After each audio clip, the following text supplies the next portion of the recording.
Building EVs is easy. We keep hearing that. It seems to not be true, but the Chinese companies are coming in hot and they're gonna take all your profits, take all your sales, and they can just build things cheaper in every way on every day. Or can they? That's what we're going to discuss. I've got Herbert from Brighter joining me today. Looking good there, my friend. So good to see you. Thanks. I'm Brian. Welcome to Futuraza. So Herbert, I know we talked a little in the green room. Our good friend on X, my good friend on X, AJ, puts out these fantastic charts because he digs into the financials of these companies. And this is a neat one. Free cash flow history of pure EV makers. Fisker got a little line through it there. I did see a funny comment on YouTube yesterday from a channel regular saying, oh no, Fisker's going to buy Tesla now and Ford. Yeah. Yep. Poor Fisker. But look at some of these pure EV cash flow losses. NIO had a decent quarter, but I think this will be updated. I think the recent quarter went much worse. But it's just off a cliff until you reach a point, and hopefully you either die or you become Tesla. Poor workhorse. Mm-hmm. And this is normalized to when they began. Yeah. What I noticed, of course, is Tesla's dropped. But so everybody's freaking out about that drop in cash flow, but they have good reason, right? They're investing it in AI and robots and robotaxi, and then also, of course, yeah, there's a cyclical issue that every car company is basically suffering, and so you're going to probably go through a lot of the data showing not just Tesla, but every car company has dismal Q1 reports. Once we finally see them.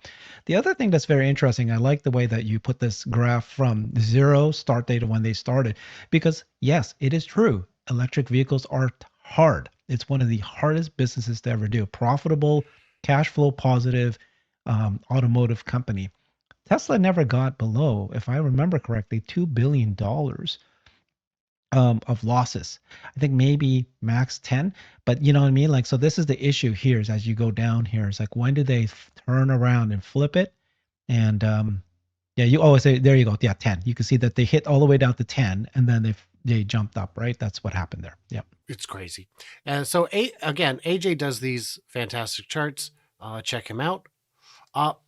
Forget the Polestar stock price. It has zero liquidity. Now, Polestar is owned by Geely. And Geely or Geely, I always forget. I don't know. I've heard them both ways. Geely. Great. In the comments, let us know. I think it's Geely, but let us know. Yeah, they've got the stock was up 13% on 6 million shares traded. That's not very many. And if we look at the Polestar Automotive Holdings, unable, without reasonable effort or expense, to file its annual report. What? Why? You're unable to file your annual report? That's a little bit concerning. So let's share this guy. Here is hours away from their reporting. I expect cash burn to come in just below Q3's of negative 736. That's a lot of cash burn. These guys are struggling. But you guys, they're making cars in China. Why are they not substantially cheaper? You would think they'd be substantially cheaper, right? But it turns out that robots get the same wage regardless of country, and so much of the car is built by robots. There's the price savings up the chain can be limited. Here's Volvo. Look at that. They sold more non-BEVs than BEVs. Interesting. Oh, that's the average selling price. I see. So their BEVs are now cheaper than their non-electric vehicles. That's difficult because we know how expensive electric vehicles are to build. If we look at Lotus, which is a Chinese company, it's a brand that was purchased by Geely as well. Yep. They're just bleeding cash. What's going on with this? Why is this happening?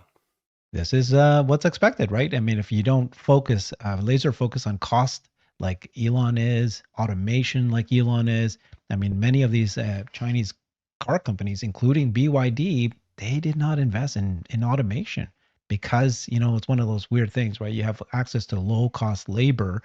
And so you just get, that's like a handcuff there. Are you going to show that data about BYD? Because I saw that they jumped from 2 million to 3 million cars sold, which is amazing, but their capital expenditure has stayed flat. And the whole point is that, especially these smaller electric vehicles, you can only turn it around once you have volume. And at the very least, you need to, I think I've heard somebody say 250,000 electric vehicles of a certain model per year. If you can sell that, then that's when you start getting volume-based cost reductions, right? And they need to get there, and many of them are not able to get there. So Yeah. Well, here we're looking at CapEx by year, and you can see that for 2023, it was astronomical.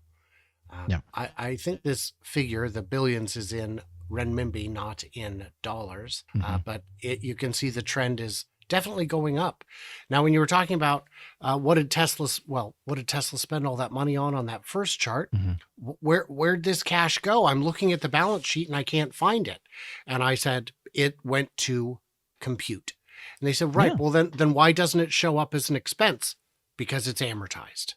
Because you depreciate it over time. So it doesn't show up all at once. It shows up over a relative lifespan of the hardware or until they take it out of service. So yeah, BYD, little bit of struggle there. And then we've got NIO. This is kind of fun. Their cash flow, of course, Wow. genuinely awful. But when you're in growth mode, I don't get upset about that. That doesn't bother me. But I'm still getting people saying, yeah, but they're the battery swaps, baby. The battery swaps are where it's at. Well, we just saw the pricing. AJ shared this. The price is $21 per day. So you're spending $600 a month to rent your battery. $600 a month. Yeah. $7,000 a year to rent your battery. That's insane. That's more than the battery's worth. So that's pretty terrible. But I know there's a lot of NIO investors who really, really think battery swaps are the solution, but they're not coming to the US probably ever, because the US is very large.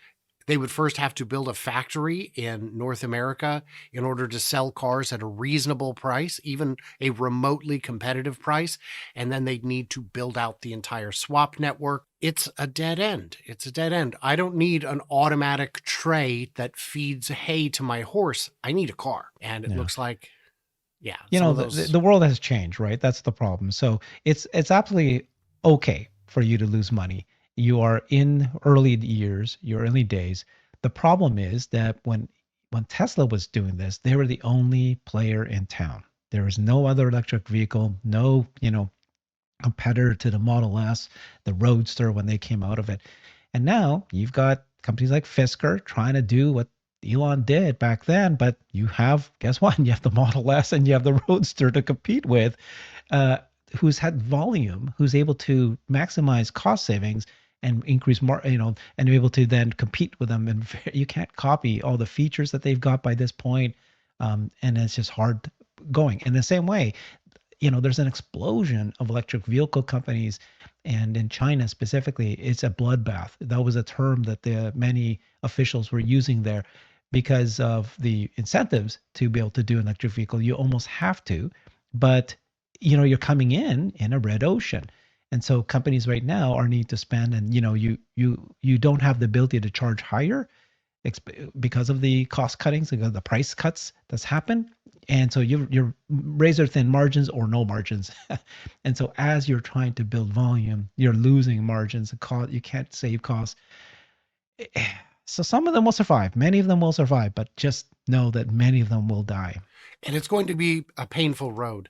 Then you've got the GAC group, which did millions of cars, 2.4 million vehicle sales. I'm not sure. State-owned, yeah. State-owned, with a burn rate of over $1 billion. And the trend is painful. It's truly, truly painful.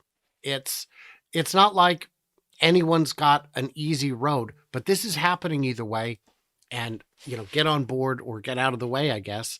And I can see why it would be very easy for someone like Ford or GM to say, you know what, we're going to take a step back and just make money where we know we can make money and let you guys all figure out all the hard stuff, and then we'll just come in later. And Yeah, that's a terrible strategy as it, well. it That hasn't worked. ensures death. That ensures death. Yeah, Because by the time you've delayed this, everybody else is, the whole point of getting there is volume sales.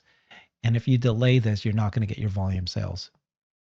there was this theory back in 2012 to 2016, 17, really, where all these very smart people were Yeah. saying that, hey, when the big guys, they're going to let Tesla work it all out. And then once they've got it dialed in, they'll Right. just flip a switch and it's over. It'll be better, cheaper, faster, Yeah. safer. And here we are. They're struggling because it's really hard to do. So I don't know what on earth would possess What we them. should take away from this at this point, though, is that Q1 was a terrible, terrible quarter. Just everybody suffered big time.